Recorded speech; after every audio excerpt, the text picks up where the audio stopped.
U mlaku vodu potapamo smokve, 32 komada.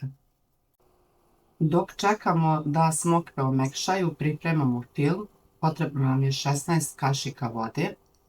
Dodajemo šećer, 200 grama i ostavljamo da šećer provri, to jest da se istopi.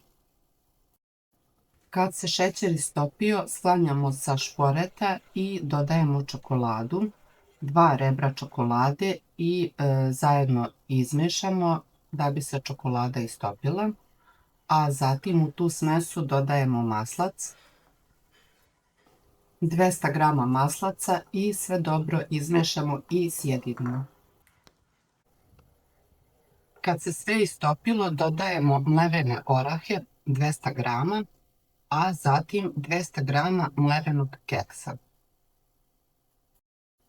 Smesu ostavljamo da se ohladi i za to vrijeme pripremamo smokve.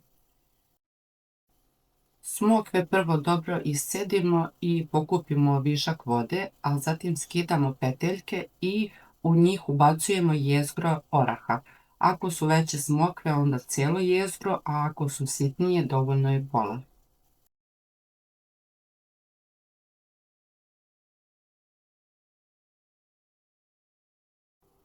Kad se fil ohladio, prelazimo na formiranje loptica. Malo fila istanjemo u rukama, a zatim oblažemo smokvu.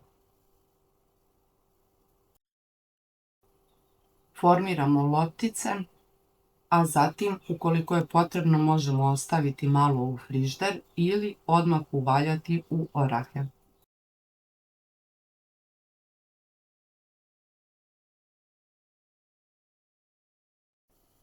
Sve loptice uvaljamo u orahe i ostavljamo u frižider pre služenja. Loptice zatim sećemo na polovine ili četvrtine.